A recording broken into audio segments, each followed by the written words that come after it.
Oke, assalamualaikum warahmatullahi wabarakatuh. Jadi teman-teman, kali ini adalah video pertama buat teman-teman belajar tajwid. Jadi kita dari TPL Hidayah di sini kita pengen ngejelasin tentang tajwid. Jadi buat kalian yang pengen belajar tajwid, sebenarnya tajwid itu nggak ribet. Tajwid itu simple aja teman-teman. Jadi kita di sini akan ngejelasin tajwid yang menurut kalian ribet, tapi kita akan jelasin sesimpel mungkin, sedetail mungkin, tapi sesimpel mungkin. Jadi teman-teman bisa pelajarin semuanya. Di sini kita akan pelajarin di sesi yang kali ini. Jadi untuk itu teman-teman tonton sampai habis. Oke, jadi untuk sesi kali ini kita akan belajar tentang makharijul huruf. Teman-teman semuanya, jadi makharijul huruf itu adalah dasar dari kalian belajar tentang Quran. Kalau misalnya teman-teman belum bisa baca Iqra dengan lancar, misalnya teman-teman masih Iqra 2, Iqra 3 atau Iqra berapapun, teman-teman harus sampai di Iqra 6 dan itu harus fasih. Jadi teman-teman harus cari guru dulu, Iqra 6-nya harus lancar dulu, harus lulus dulu, baru teman-teman bisa belajar di makharijul huruf. Kenapa kalau misalnya kalian Iqra-nya belum lancar tapi kalian lanjut belajar ke sini, karena nanti kalian akan bingung. Contoh, misalnya kalian bedain hak tipis dan hak tebel, kalian akan bingung di situ. Oke? Jadi disclaimer dulu, belajar makharijul huruf di sini adalah untuk kalian yang sudah lulus Iqra 6. Oke? Jadi kita mulai yang pertama. Jadi makharijul huruf di sini yang pertama kita akan bahas yaitu tentang al-jauf. Apa itu al-jauf? Al-jauf itu artinya rongga mulut. Al-jauf itu artinya adalah rongga mulut. Yang dimana huruf al-jauf ini ada 3 teman-teman. Dan ini adalah huruf mat yang harus kalian hafalin. Hurufnya yaitu ada alif, ada wawu, dan ada ya. Simple aja. Jadi al-jauf hurufnya ada 3, alif, wawu, dan ya. Ya, teman-teman harusnya di sesi nomor 1 ini harusnya udah bisa paham gampang. Kita lanjut ke sesi yang kedua, yaitu al-halqi. Al-halqi di sini itu artinya adalah kerongkongan, teman-teman. Nah, al-halqi di sini itu bisa kalian temuin contohnya di hukum tajwid izhar. Jadi huruf-huruf al-halqi ini itu adalah keseluruhan dari huruf izhar. Jadi al-halqi di sini dibagi menjadi 3, teman-teman. Ya, dibagi menjadi 3. Ada ujung apa? Ada ujung kerongkongan di bawah. Ada ujung, tengah, dan pangkal. Oke. Ada ujung, tengah, pangkal. Ingat ya, pangkal tuh di paling bawah, ujung di paling atas. Yang di ujung itu hurufnya adalah ghain dan kha. Ya, ghain dan kha. Teman-teman ingat ada ghain, kha. Ngomongnya ghain, kha. Jadi kha-nya itu ngomongnya bukan kayak orang mau buang reak gitu, tapi kha gitu. Kalian rasain di ujung kerongkongan sini kha, ada bunyi kha gitu ya. Lanjut yang di tengah itu hurufnya adalah ain dan ha. Ingat ya teman-teman, bukan ha, karena ha nanti ada sifatnya tersendiri. Ini haknya tipis. Jadi misalnya alhamdu, bukan alhamdu, itu beda. Itu artinya beda teman-teman ya. Yang kedua itu ain ha, yang di pangkal itu hurufnya, nah di sini baru ha dan hamzah. Nah, buat teman-teman di sini yang pengen belajar, ini kalian tinggal hafalin aja. Cuman ada 6 hurufnya di sini dan kalian bisa pelajarin secara mudah. Jadi yang pertama itu al-jauf, artinya itu rongga mulut, semua yang ada di dalam mulut. Hurufnya ada 3, yaitu alif, wawu, dan ya. Yang kedua itu adalah al-halqi, artinya kerongkongan. Dibagi menjadi 3, ingat teman-teman, dibagi menjadi 3, yaitu ujung, tengah, dan pangkal. Kita kasih nomor ya, ujung, tengah, dan pangkal. Nah, sampai di sini, kalau misalnya teman-teman masih bingung, harus dipelajarin dulu, karena nanti kita masuk ke yang ketiga. Ini agak cukup banyak, jadi kalian harus paham dulu. Di nomor 1 dan nomor 2. Sebelum kita masuk ke nomor 3, mungkin teman-teman ada yang bertanya, ini apa maksudnya makharijul huruf itu apa? Oke, kita lihat ke sini. Jadi makharijul huruf itu adalah tempat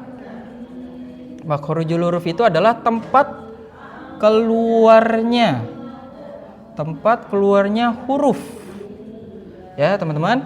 Jadi ada 17 huruf dibagi menjadi 5. Nah, 5 tuh. Nanti ini kita baru belajar 2, kita masih ada 3 lagi yang masih dipelajari. Oke. Nah, coba sekarang saya mau tanya, kalian yang tadi belajar nomor 1 dan nomor 2, kalian paham nggak? Kalau misalnya kalian nggak paham, tenang aja, di sini udah dihapus. Kalian coba inget-inget dulu tadi nomor 1, nomor 2 apa. Kalau misalnya kalian paham, kalian bisa lanjut ke nomor yang ketiga. Kalau kalian nggak paham, kalian harus inget-inget dulu. Dan kalau masih nggak paham, kalian boleh mundur ke beberapa detik sebelumnya. Oke, kita lanjut ke nomor yang ketiga. Nomor yang ketiga itu adalah alisan. Ya. Alisan ini ada 10. Jadi kalian harus fokus di bagian alisan. Alisan ini artinya adalah lidah. Ingat teman-teman ya, alisan tuh lidah. Dibagi menjadi 10. Dibagi menjadi 10. Kita bahas yang pertama. Yang pertama itu adalah pangkal lidah. Oke. Yang pertama tuh pangkal lidah ada di paling bawah sekali. Ingat, bukan di kerongkongan ya, beda. Kalau kerongkongan tadi al-halqi. Kalau alisan di lidah di bagian paling bawah lidah. Pangkal lidah itu hurufnya adalah qaf. Ingat, yang titiknya ada 2 ya. Hurufnya qaf. Lanjut. Yang kedua itu sedikit di atas pangkal. Sedikit di atas pangkal. Hurufnya adalah kaf. Jadi ngomongnya teman-teman, qaf. Harus dirasain di pangkal lidah kalian tuh qaf. Sama di atas pangkal lidah, sedikit di atas pangkal tuh hurufnya adalah kaf gitu ya. Jadi juga bukan kap gitu. Kalau orang Sunda nggak tahu, ngomongnya coba belajar aja. Oke, yang ketiga adalah tengah lidah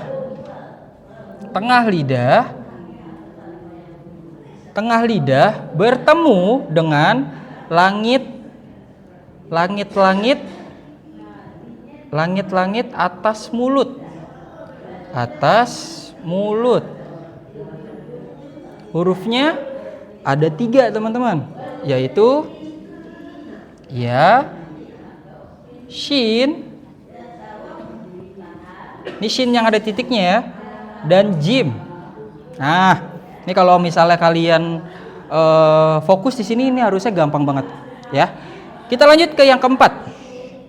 Yang keempat itu adalah pinggir lidah. Ini yang tanda panah gini berarti bertemu ya. Pinggir lidah bertemu dengan gigi geraham atas. Bukan bawah ya, karena kalau bawah susah. Gigi geraham atas. Hurufnya adalah, ini kalau saya pelajarin dulu, ini yang paling susah teman-teman dibaca, yaitu hurufnya adalah dho. Jadi kalau teman-teman belajar nih, kalau teman-teman punya pinggir lidah, nah pinggir lidahnya itu bertemu dengan gigi geraham atas, jadi bacanya dho, dho. Beda kalau kalian bacanya do di du, atau kan misalnya walau dolin atau walau dolin, itu beda teman-teman ya. Jadi harus belajar di huruf dho. Ini harusnya paling susah di huruf dho ini, karena kalian harus sering-sering latihan. Yang kelima itu ujung lidah hurufnya adalah lam. Simpel aja ya, hurufnya adalah lam. Nah, dari 5 ini kalian seharusnya kalau kalian benar-benar pelajarin, ini gampang. Paling yang susah adalah di nomor 4, yaitu pinggir lidah bertemu dengan gigi geram atas. Itu kalian tinggal pelajarin aja, baca tiap hari di depan cermin, do di du, bukan do di du. Kalau do di du berarti ujung lidah kalian tuh ketemu sama gigi seri atas yang nanti kita akan pelajarin. Itu ada di bagian yang ke-8. Kalau do di du, kalau do di du, pinggir lidah kalian itu bertemu dengan gigi geram atas. Kalau teman-teman paham, teman-teman kita lanjut ke yang nomor 6. Oke, kita lanjut ke yang 6. Yang ke-6, sedikit di atas lam. Nah, sedikit di atas lam, hurufnya adalah nun. Gampang ya, nun. Sedikit di atas lam, hurufnya nun. Yang ke-7, punggung lidah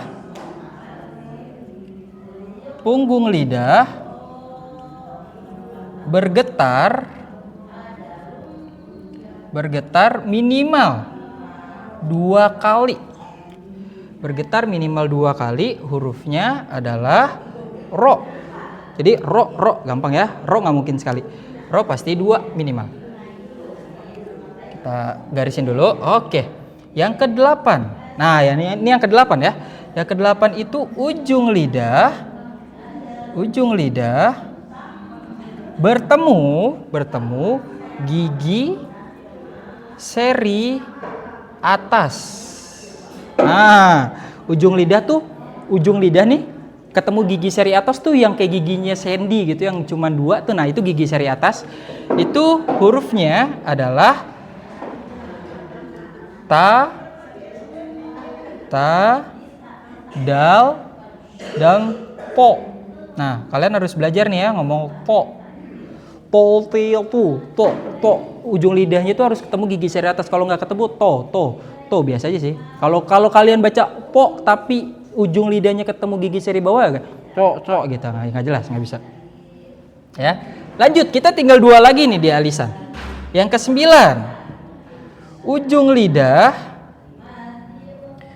lidah bertemu gigi seri bawah. Nah, ini kebalikannya teman-teman. Jadi kebalikannya, tadi kita bacanya yang di atas gigi seri, sekarang yang di bawah. Yang di bawah itu hurufnya adalah zai. Zai itu temannya ro ya. Zai itu temannya ro, zai sin. Bukan shin ya, karena shin adanya di yang ketiga ya. Ini sin. Sama satu lagi sod. Nah, ini so. Ingat teman-teman, ini so, ini bo, ngomong so pasti ujung lidahnya ke bawah, nggak mungkin ke atas. Yang terakhir, yang ke-10, kita sampai yang terakhir. Yang ke-10 adalah ujung lidah bertemu ujung gigi seri atas. Ujung lidah bertemu dengan ujung gigi seri atas. Kalau teman-teman bingung, itu yang hurufnya digigit. Jadi bacanya tuh digigit lidahnya. Digigit bukan berarti digigit kayak makan ya, tapi kayak digigit gitu. Sa, zal, dan zo. Ini udah ya. Ini udah lengkap semua nih. Jadi nih teman-teman, kalau misalnya kalian pengen pelajarin, kalian tinggal hafalin aja dari 5 dulu aja, 5 sebelah kiri. Nanti 5 sebelah kiri kalian paham, kalian lanjut ke sebelah kanan 5-nya lagi. Ini ada nun, ada ro, ada ta, dal, to, ada zai, sin, sod, dan sa, zal, zo. Ini lam ya, ini lam, ini bo, ya, shin, jim. Ini kaf dan ini kof. Ingat, kalian bisa pelajarin semuanya dengan gampang kalau kalian niat. Jadi ini adalah dasar-dasarnya. Sebenarnya kelihatan kayak nggak dasar, tapi ini dasar sebenarnya. Jadi nanti kalian belajar tajwid itu banyak sekali yang harus kalian pelajarin. Oke, kita lanjut ke yang keempat ya teman-teman. Oke, sekarang kita bahas yang keempat. Yang keempat itu adalah asyafatain. Asyafatain artinya adalah bibir. Oke teman-teman ya, ini kita masuk ke yang keempat. Yang keempat simple kok. Yang keempat nih nggak sulit. Asyafatain itu dibagi menjadi dua, teman-teman. Dibagi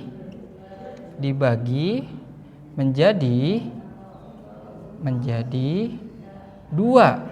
Yang pertama itu punggung bibir. Hurufnya yaitu fa. Nih hurufnya fa. Punggung bibir nih, fa di sini punggung bibir ya. Nah, yang kedua